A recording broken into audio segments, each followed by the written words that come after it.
So the way the federal government tries to encourage innovation beyond patents, or for things where the federal government thinks the private sector is not investing sufficiently, is typically through research and development grants. This is a part of my talks on climate that my colleagues, particularly in the engineering department, tend not to like. But typically the way these sorts of R&D grants work is we say, oh, it's a really big lab with a really, really fancy equipment and really smart grad students, and let's give them a bunch of money and hope they come up with something. And as you might expect, that sometimes works, sometimes doesn't.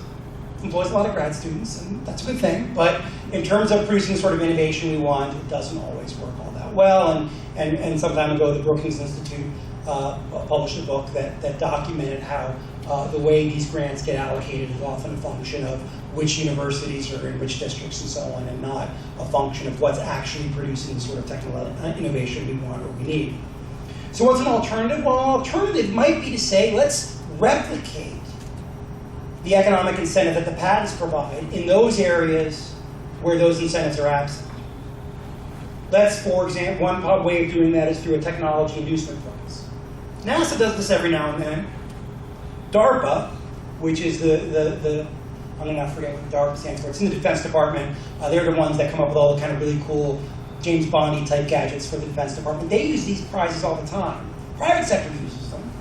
The reason why Netflix gets better and better at telling you if you like X, you'll also like Y is because they actually offered a bounty on someone that could design an algorithm that was better than the one they had to accurately predict what people would like based on what they had previously viewed. And it turns out that's far more effective than knowing someone's education, or their race, or their gender, or their age, or where they live. That just knowing data points about what they thought about prior movies, much better way of predicting what they'll like in the future across genres and so on. And they realized they couldn't figure it out, but they figured if they offered a few $100,000 to someone else who could, that they might get someone who could do that.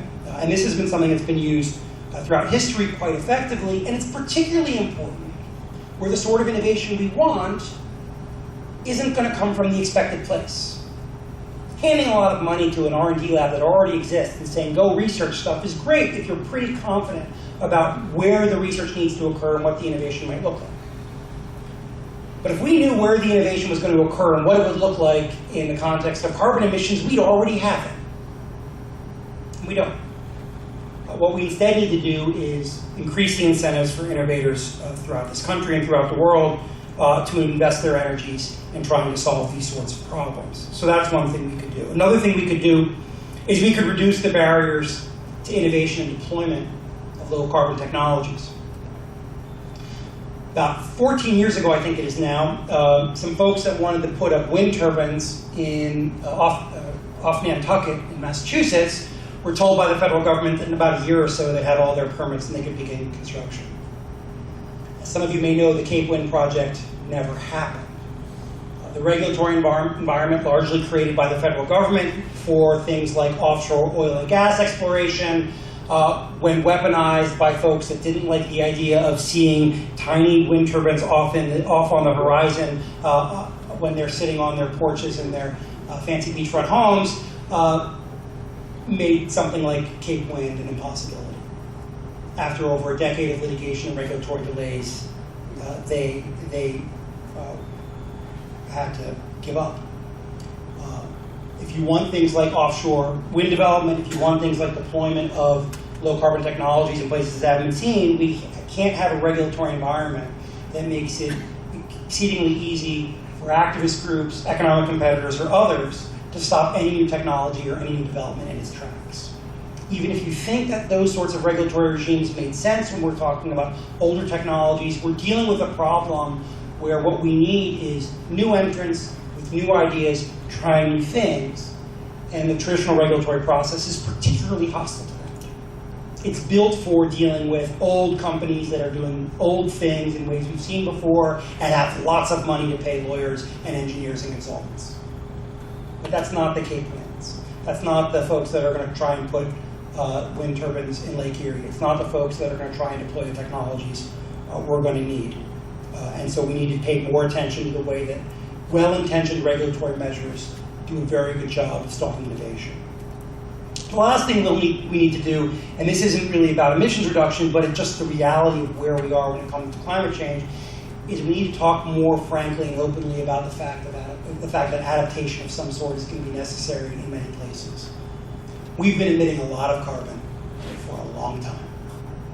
And that heat-forcing potential, a lot of that heat-forcing potential, barring some miraculous innovation that allows us to suck it all out, is in the atmosphere, and we're going to experience some of those effects.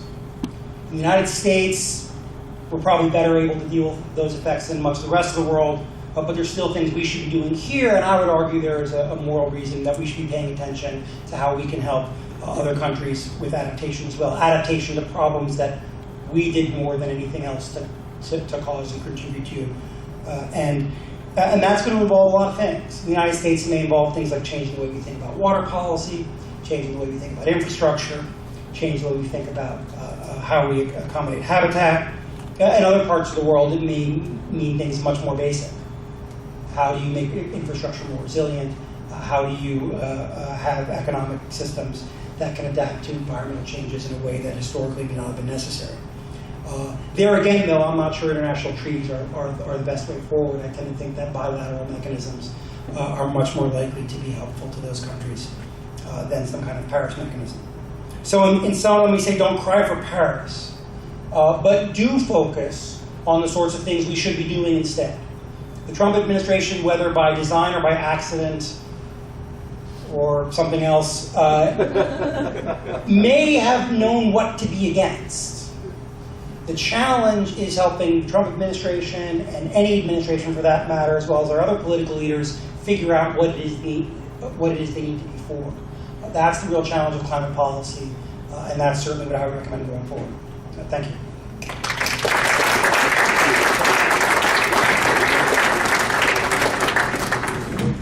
Okay, we're going to open this up for questions. As we usually do, we're going to start with a few from our Garfield scholars. They've been working on these, and I think tonight we'll just take a couple of those, maybe 3 or 4, and then open it up more generally to the audience, because I know several of you, like I mentioned before, are environmental studies majors, and a lot of you aren't going to be at the dinner afterwards where the Garfield scholars will. So I want to let a few more people than we normally get to have a chance to ask questions. So why don't we start with a few Garfield scholars who come up to either mic on either side, but apparently you need to turn it on when you get there. Great. You answered every possible question you could have about climate policy. Here we go.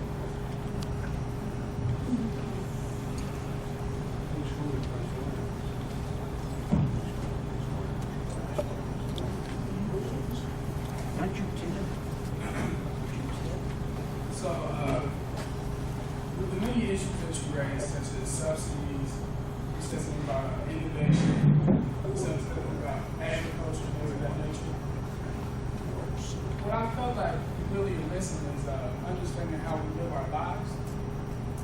This thing called pleasure versus purpose is how I feel. And it seems like with the most developed nations, in comparison to the underdeveloped nations, we have a lot more luxuries. And some of these luxuries tend to come at a cost.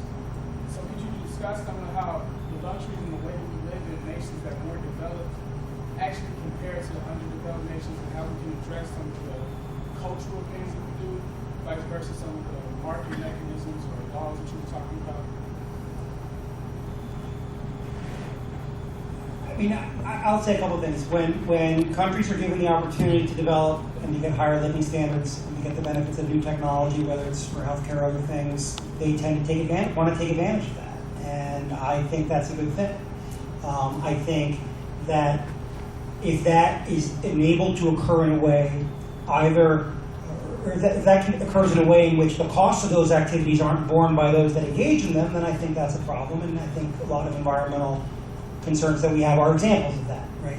That the United States was able to capture a lot of the benefits of industrialization that involved incredible amounts of fossil fuel consumption and incredible amounts of carbon in the air. I think that's produced a lot of good for the people of the United States and in many respects for the people of the world. So I would not advocate telling other parts of the world to not follow our lead in wanting that sort of development. If there are those that don't want to, I mean, require them to develop, but But the pattern we see around the world is that is what most nations want. The challenge is to do that in a way that is equitable, and that does so in a way that doesn't unduly compromise other things that we care about, such as the environment, and in this particular case, the capacity of the atmosphere to sustain us. And so that's where I would focus. I mean, I don't think telling other parts of the world, you don't need computers, you don't need fast transportation, you don't need access to even to leisure. I would not feel comfortable telling other parts of the world that, and I don't think even if I did tell them that there would be many takers. I think there's a little bit of misunderstanding on your part, John, though I agree with everything else that you said. So while I was expecting some more aggressive argumentation, this is the one area where I think I might disagree. And that is that most of the nations around the world that don't have access to electricity do not find that their quickest path to affordable electricity is through fossil fuels. Their quickest path is through renewable energy. The problem is lack of capital. The problem is not that we face a choice between electrification and addressing climate change in these poor parts of the world. We really don't. In Africa and elsewhere where you have the biggest problems, we're looking at countries where renewable energy is far more affordable than are fossil fuels in those regions. And the issue really is just a matter of capital. Now, as far as some of the other lifestyle things you mentioned, when I was on the other side of this debate, I would go to town on this. And the main reason is that most conservatives, and in my opinion, most Americans, are willing to entertain climate policies if it doesn't mean a radical change from what they know. So if it's really true that wind and solar energy is just as cheap as coal and natural gas and nukes, what's it to me? So I don't care where my juice comes from. It comes from solar energy all day. If it turns out that the Teslas become affordable and I can drive them instead of gasoline-powered cars, and the charging problem is taken care of, so then fine, people aren't going to worry about it. But if you tell me I can't even eat, done. And I've been to so many environmental conferences where there's only vegan stuff, right? Like, well, where's the food? Well, we care about climate. Like, well, if caring about climate means I can't have a ham sandwich, then I'm going to have to reconsider. This is the way most people think about this. When I was likewise on this debate, I had a grand time, as Jonathan will remember, going through Al Gore's book, Earth and Balance, because he has a chapter in there about getting away from materialism and consumerism and connecting with what really makes mankind happy and connecting more with nature. And it was like a dancing with wolves kind of hypothesis that was just a direct shot on industrial civilization, almost an embrace of poverty, and kind of a return to like an Amish country. I had a grand time cherry picking that book. Now, of course, that's not really how it feels. That's not the sort of policies to embrace. And I've had a chance to now get to know Al Gore a little bit. And so, I was unfairly caricatured. But he did write that chapter, which gave ammo to people like me. There was, I would say, two quick points. There was more ammo because that's not how he ever lived. Which is I always marvel on academic listserv that I'm on, how many folks that my colleagues that do environmental law are actually going to the various international environmental negotiations around the world as observers. And not even because they're doing empirical research, just because that's what the action is. And if you're not willing to give up that, where are you going to?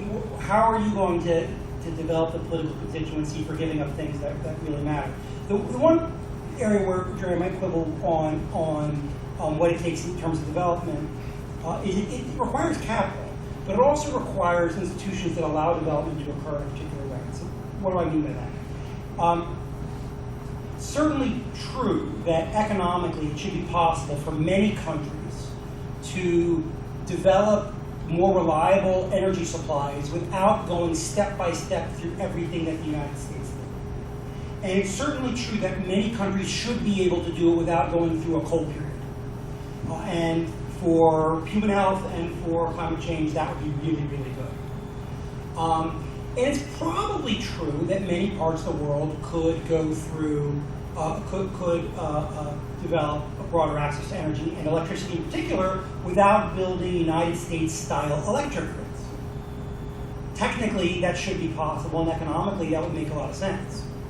The problem is that the sort of approach to environmental policy and development that is encouraged by international environmental agreements and international development agreements is directly contrary. In the United States, we knew 50, 60 years ago that it made more sense to use solar technology in the 1960s and 70s for distributed power for many parts of the country. But politically and otherwise, it was more beneficial to increase the budget of the Rural Electrification Administration and to pay for stringing up power lines and phone lines and everything else anywhere there was anyone that claimed they needed electricity. And if you're going to operate through an institutional structure that says the government's the highest level we're going to agree, and they're going to shuffle money around, and then they're then going to direct what sort of development we get, well, what that's going to lead a lot of countries to do is say, well, the way we provide energy is by electrifying the nation, by stringing up power lines and from centralized power plants, and because of the concentrated nature of energy for things like coal, that's going to then privilege coal and other fossil fuels over distributed power. And so that's another reason why I think that if we want that kind of leapfrog, we want to be steering ourselves away from the centralized approach to dealing with environmental problems and with development, and trying to encourage more decentralized structures that we see occurring in many countries with telecom. To do that more with electricity as well, because that's a way to get the sort of deployment of distributed power, often very low carbon power, in a way or more efficiently and more effectively.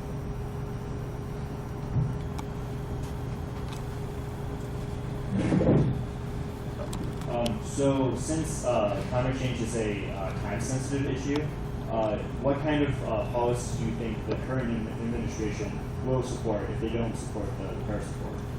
Will? You'd have to ask Vladimir Putin.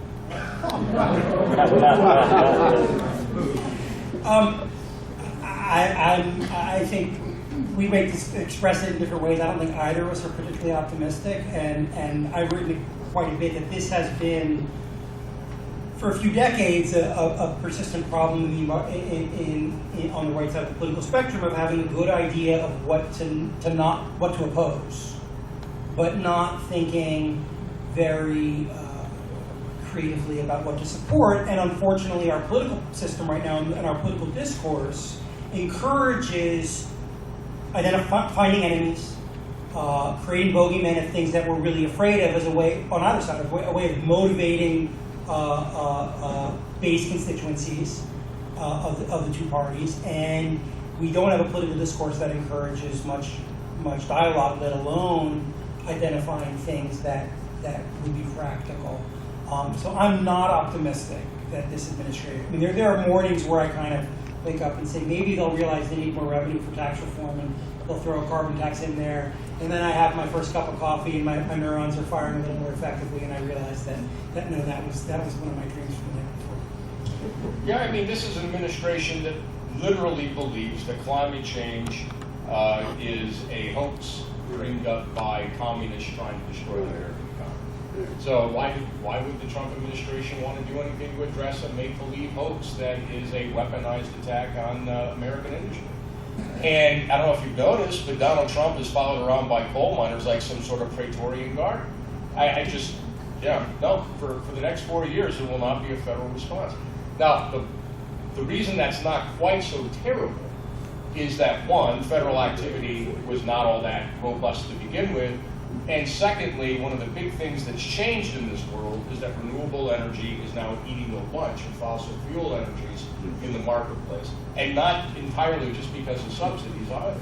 I mean, right now we really are going through an energy revolution, and that is going to decarbonize, and we are going through decarbonization now, even without the Republican Party or Donald Trump in the American Congress.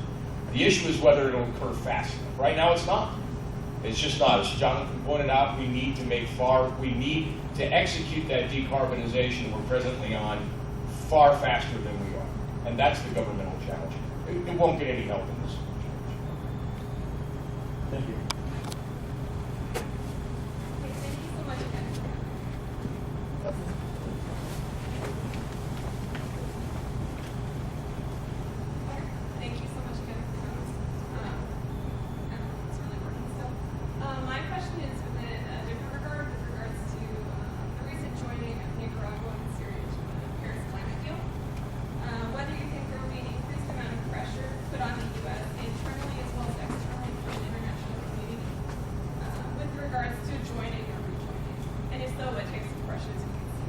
They'll exert pressure, but I don't know if you've noticed, they got a lot of other things to worry about right now with Donald Trump, and like a new trade war, concern about Russian engagement in democratic societies, where Donald Trump seems to be a passive, at best, observer of the phenomena. There are increasing tensions in North Korea and elsewhere, and statements coming from this White House that don't let anyone sleep very well at night. So you are finding that there are a lot of international actors who have a lot of concerns, but without very much political capital. And my bet is that climate change will be offered and continually offered this administration as an incentive for the White House to maybe bring Europeans along in some other regard. So in other words, American allies might try to affect trade here, where you come back to Paris and we'll, I don't know, do something crazy Donald Trump wants them to do. That really doesn't mean that much to them. That's possible, but I don't think it'll make much difference. My view is of the officials in other countries that would possibly put pressure on the United States is less positive than Jerry's, I think. I mean, I think the dynamic is this. There are the countries that really care about climate change, not as a symbolic matter, but the countries where what we do over the next 50 years or not can radically transform what those countries are like, aren't countries that the United States typically worries too much about the pressure from, and particularly an administration that doesn't show much interest in multilateral institutions generally, the significance of pressure from those countries is even less. And so if you had an administration that generally thought multilateral institutions were a good thing, either for the protection of U.S. policy or for achieving broader goals, well then any country can put pressure because there's the ability to trade on one issue for another. But this administration does not place much, or has not shown much interest in multilateral institutions generally. So the less developed countries, the ones that are smaller trade partners, the ones that aren't partners in various national security agreements, their concerns are going to be ignored. And the countries that do have more sway are countries that I would argue, and Jerry may disagree with this, have been in practice, not in what they've said, not in the things they've claimed they're going to do, but in terms of what they've actually done, have actually been fairly ambivalent about taking steps towards decarbonization. As I noted, from 2015 to 2016, renewable and carbon-free energy as a percentage of energy production in the EU went down. You see the permitting of new coal plants in Germany. You see actions that European countries would not be taking if climate change was their top priority. Maybe it's not their top priority because they figure there's time. Maybe it's not their top priority because they figure until the United States is going to do something, anything they do wouldn't matter. Maybe it's not their priority because they realize that Western Europe in particular is less vulnerable to most of the projected climate impacts than much of the rest of the world. I don't know what it is, but those countries haven't been willing to do things at significant costs to themselves. And so I can't see them exerting the sort of pressure behind the scenes that might be necessary to induce a change in U.S. policy. And the U.S. isn't going to care about the speeches they give. It would care about the pressure they exert diplomatically behind closed doors. And I just don't think that's going to happen. And so I don't think that every other country being a part of Paris is going to matter that much in the near term. Okay, if you want to open it up to other people who have questions, we'll just take them. And I don't know, the microphones are doing us all that much good anyway, so we'll just take it if you don't want to go to that.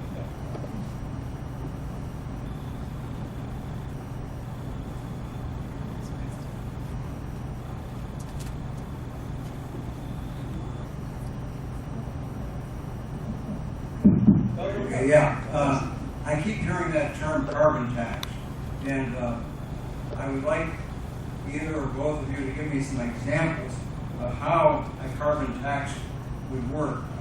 I'm not sure what we're taxing and how how do you measure it? And I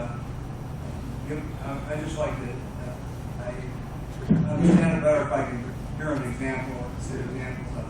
Well, the short version is we would be in the business of taxing the production of energy with carbon content, and you could tax it at the as close to the point of production as possible, which means there would only be about 1,500 collection points. In other words, at the well or in the processing facility, or at the gate to the natural gas processing plant. So it would not be a tax that would be mailed to you, or that you'd be paying every time you went to the store explicitly.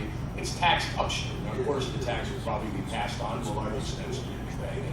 But you could probably levy a tax on all carbon dioxide or the carbon content of all fossil fuels and greenhouse gases with 1,500 collection points. And there's already a tax collection apparatus at all those collection points, because we have royalty programs and other things. So we don't even have to recreate the architecture for collecting the tax. It would be a fairly straightforward, non-messy, and relatively clean process. What does that mean? We've seen British Columbia did it, and what they also did with their carbon tax is they decided to rebate the revenues on a per capita basis. Does a couple things. One, it restores that money to the economy, so it's not just being able to be spent by the government. For those that don't think that government is a good or is very efficient at spending money in an effective way or a desirable way. But I think more importantly, by rebating it on a per capita basis, you reduce the regressive effect of a carbon tax. Any kind of consumption tax by itself tends to be regressive in that it will have a greater impact in terms of proportion of income for lower income people and higher income people. If you rebate that on a per capita basis, what you essentially are doing economically is substituting taxes on labor and income for taxes on energy, which means you're taxing the goods less and the bads more, as Jerry talked about in his opening remarks. The other thing that's really interesting is that use taxes are so much easier to implement than their regulatory equivalent. So to create the cap and trade program that was used for acid rain causing emissions under the Clean Air Act amendments of 1990, it took the EPA something like 7 or 8 years to go through the 2 phases of designing this program within the parameters that were already laid out in the statute. And there were only, I can't remember the number, there were only like 200 or 300 facilities that they had to include in this program. British Columbia was able to implement its carbon tax in something like 6 months. It's just much easier to say, we're going to put a price on something, you're going to pay it based on this metric. If that induces you to substitute out energy for something else, you can figure out how to do that. And we're not going to worry about monitoring anything else. And the last thing is, there is some evidence, under-theorized, but some empirical evidence that the sort of distortions we see in things like income taxes are less prevalent when it comes to consumption-based taxes and excises. And so the fear that this becomes a new way for interest groups to try and game the system or advantage themselves at the expense of contributors, it appears that there's less vulnerability there than in either other sorts of tax programs or with regulatory programs. And if so, that would be another reason why it's a simpler and cleaner way to create incentives to do something about carbon emissions than some of the other things they could put on the table. Yeah, good. Okay.